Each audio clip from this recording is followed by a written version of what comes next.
আবারও ছন্দে ফেরার অপেক্ষা দীঘা, শঙ্করপুর, মন্দারমণি, তাজপুর সহ পূর্ব মেদিনীপুরের উপকূলবর্তী এলাকা। শীঘ্রই উঠে যাচ্ছে ব্যান পিরিয়ড। আগামী 14 জুন উঠছে সমুদ্র মাছ ধরার উপর নিষেধাজ্ঞা। তার আগে এখন উপকূলীয় এলাকার মৎস্যজীবীদের মধ্যে মাছ ধরার প্রস্তুতি তুঙ্গে। ব্যান পিরিয়ড কাটিয়ে আবারও ছন্দে ফেরার অপেক্ষায় মৎস্যজীবীরা। এখন চলছে শেষ মুহূর্তের প্রস্তুতি পর্ব। নিষেধাজ্ঞার জন্য প্রায় 2 মাস বন্ধ ছিল সমুদ্রে মাছ ধরা। এবার 14 জুন ব্যান পিরিয়ড উঠলেই আবারও শয়ে শয়ে মাছ ধরার ট্রলার পাড়ি দেবে বঙ্গোপসাগরের বুকে গভীর সমুদ্রে।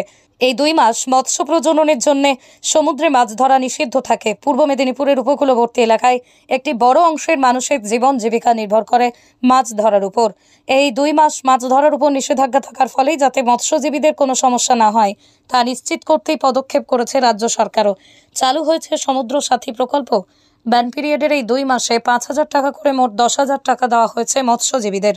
ব্যান পিরিয়ড উঠতে বাকি আর 1 সপ্তাহ। তার আগেই ট্রলারের রং করা থেকে শুরু করে তেল ভরা, বরফ মজুত করা এবং অন্যান্য সব প্রয়োজনীয় কাজকর্ম সেরে নিচ্ছেন মৎস্যজীবীরা। জালের বাঁধন যাতে কোনোভাবে আলগা না হয় তা নিশ্চিত করতে শেষ মুহূর্তে জালের গিঁটও বেঁধে নেওয়া হচ্ছে শক্ত করে। উল্লেখ্য, দীঘা, রামনগর, খেজুরি, মহিষাদল, কোলাঘাট সহ বিভিন্ন এলাকায় প্রায় 3,000-এরও বেশি মাছ ধরার ট্রলার রয়েছে। সমুদ্রে পাড়ি দেওয়ার আগেই বিভিন্ন ট্রলারগুলিতে চলছে পুজো দেওয়ার পালা।